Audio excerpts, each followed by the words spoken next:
Astrid de Vilaine, bonjour. Bonjour Brigitte. Alors, le pape François est au Parlement européen et sa visite fait beaucoup réagir sur la toile. À tel point que le mot-clé pape Europe s'est très vite hissé en tête des sujets les plus discutés sur Twitter ce matin.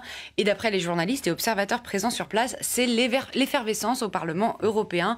Voilà ce qu'en dit le directeur du magazine La Vie, Jean-Pierre Denis. L'Europe n'a pas de racines chrétiennes, dit-on, mais au Parlement européen, tout le gratin politique veut serrer la main de Pontifex, comprendre pape François. Vous savez qu'il a un compte Twitter. Dans l'hémicycle, pendant le discours du pape, même engouement. Selon ce correspondant pour l'Union européenne, les applaudissements se sont déplacés à droite, à l'extrême droite, à gauche, chez les écologistes, à l'extrême gauche, selon les passages du discours papal. Chez les politiques, beaucoup de tweets venus de la droite de l'hémicycle, comme Nadine Morano, eurodéputée du PPE, attachée aux racines chrétiennes de l'Europe. La venue du pape à Strasbourg est pour moi un événement historique. Même Martin Schulz, le président socialiste du Parlement, a salué les mots de Pontifex. Ils ont une résonance considérable, ils sont universels et offrent conseil à tous en ces temps de confusion.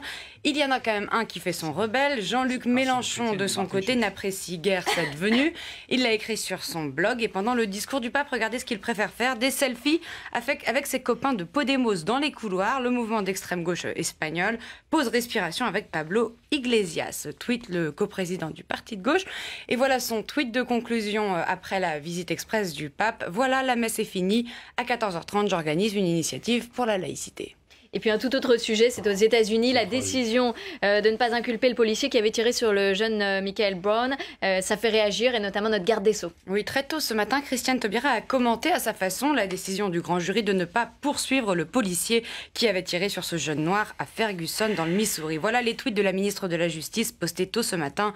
Profilage racial, exclusion sociale, ségrégation territoriale, relégation culturelle, des armes, la peur, fatal cocktail, c'est signé Christiane Taubira. Mais c'est ce tweet qui a eu le plus de succès. Il a eu plus de 1200 retweets. Et voilà en anglais, quel âge avait Michael Brown? 18 ans.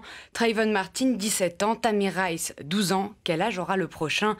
12 mois, interroge la garde des Sceaux avant d'ajouter cette citation tirée d'une chanson de Bob Marley, « Tuez-les avant qu'ils ne grandissent ». Mais les réactions sont plus que mitigées sur Internet et voilà ce qu'en dit ce journaliste économique. Ils sont nombreux à partager son point de vue.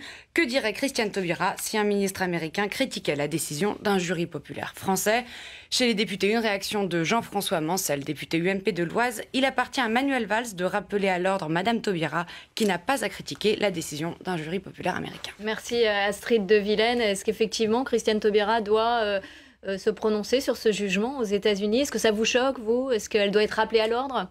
Honnêtement, le jugement m'a choqué personnellement. C'est-à-dire que je pense qu'il y a un petit problème dans cette ville de Ferguson. Votre réaction, Jean-Frédéric Poisson?